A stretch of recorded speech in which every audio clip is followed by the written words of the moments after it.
Let's bring in Democratic Senator Joe Manchin of West Virginia. He has supported a delay on the individual mandate. He's also signed on to a bill that would allow those Americans to keep their plans, but permanently, not just a year. Senator, good to see you. Good to see you, Jake. So is this fix enough? Well, it's a step in the right direction. You know, we had a nice meeting today, and Dennis came over, Dennis McDonough, the Chief of Staff, and really took time and went through the whole thing and where they're coming from. And it is a step, and it's an acknowledgement that we're moving in the right direction, or need to move in the right direction. The bill that I signed on with Mary Landrieu basically says this: if you had insurance when the bill went into effect, you can keep that insurance indefinitely. Now, if you want to change the plans later, then they'll have to meet to certain requirements. The House bill basically says they open up, anybody can go buy any insurance, even if it doesn't meet the 10. That's just gutting it, and that's not what we intend to do. We want to fix things. We're trying to fix it. I don't want West Virginians to go back or have any West Virginian in jeopardy that if they get sick, a catastrophic illness, they could be bankrupt and lose everything. I don't want a child who had a defect not being able to be insured, or someone who might have had cancer, pre-existing condition not. We don't want to go back there, but can we fix it? You've got to be compassionate about this, but this is my bill, basically, the bill I put in with Mark Kirk, the Republican, my friend from Illinois, simply said this: there's no crime and no fine for this one-year period until January 1, 2015. There's more problems, and we've acknowledged them, and we're all acknowledging and seeing them, than just the rollout as far as the computer glitches. There's some product problems, and there's some, marketability needs to be done here. And the insurance industry is going to have to get real also and come to the table and work through this. But wouldn't what you and Senator Landrieu are proposing, allowing anybody to keep their plan in perpetuity, yes, wouldn't that damage the architecture of Obamacare? The fact that you need these healthy people to sign on to this, and in order for women to not be discriminated against, then men who take out these individual plans need to also sign on to maternity coverage. Well, let's first look at when we were told there were so many uninsured Americans. And from a backdoor approach, we're paying anyway. I was through emergency rooms. I was governor, and basically we had emergency rooms, and we had workers' comp claims and things of this sort. That was basically the only line of defense the person had to get insurance or get coverage. Right. So with that, healthcare, right. And that was the costliest portion of getting it. So if we can have a more people involved into healthcare, more people with healthier lifestyles. The thing I have concern with this, the personal responsibility and accountability. We've taken Medicaid. Most states were less than 50% coverage. We've gone from 50 to 133. There has to be personal accountability and responsibility. Now, a person that's just above that, you want to make sure that everyone's getting the adequate care.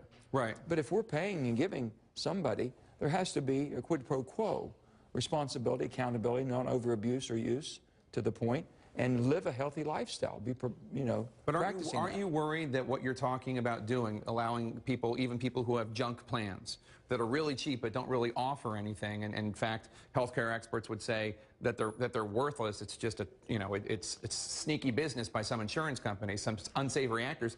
By allowing them to keep this because it's cheaper than what they would pay for actual insurance, you are undermining this goal that you share with the president. Well, I think the American people, or a person that might have the so-called junk plan, at least they made a concerted effort to get something. They thought they needed something, and they thought it was as adequate or what they could afford, even though we might think that, well, the insurance industry took advantage of them. They're going to be able to have more options and shop as we go along and we get further down the road. And what we're saying is, if you think you can keep it and you want to keep it and you're happy with it, why not? Now, on the other hand, they're saying, wait a minute, we'll give you 1-year extension because then you're really going to find out it's not the right thing. Well, the market's got to move in then. The market's got to attract me from a junk plan to one that's maybe the same price or not much different, that gives me a lot more protection and coverage. Did you ever promise anyone, Senator, that if they like their plan, they can keep their plan? Let me just say. Did you ever? Huh? I mean, did you ever promise any? I mean, me personally? Yeah, you personally. No, but I said, I repeated what I heard. Yeah. The same as the president was saying. You thought it was true? Sure, I thought it was true. And you know what? If a mistake has been made, the president's going to correct that. He should correct it. And I think he has. If that's what he thinks the correction is 1 year, and let's say that the Senate, some of us believe it should be in perpetuity, but then the market will basically bring those people back in, is that another way of being able to make sure we have everybody with adequate insurance? You've got to give the American people some choices here. You've got to give them some benefit of the doubt. They can make some decisions, too. Do you You said you came in 2010. You voted for Obamacare. No, I never. I never. It was already passed. It was already passed. Here. You said so in 2010 when you said that you would have voted against it.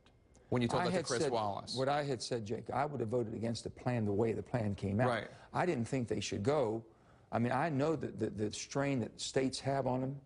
States have a balanced budget amendment, 49 states. We have to live within certain guidelines. So you stand by that? You still, well, there were some changes. I really believe the change. I said they went from less than 50% to 133. Don't you believe 100% would have been a lofty goal? The individual mandate, I believe there's a market. I believe that the market will be able to attract a young person, 26, 27, 28. So you like it now? You like the health care bill now? What do you mean?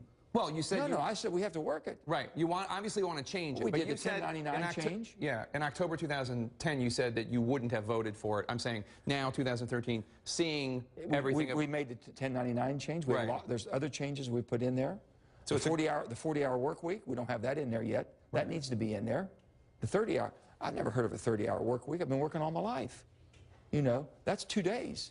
So do you like it or no? Would you vote for it if it came up tomorrow? Well, no, we have to change it. If we get the changes, we get the changes, yeah. Last question. We are 1 month away today from the 1-year anniversary of the tragedy at Sandy Hook, the school shooting.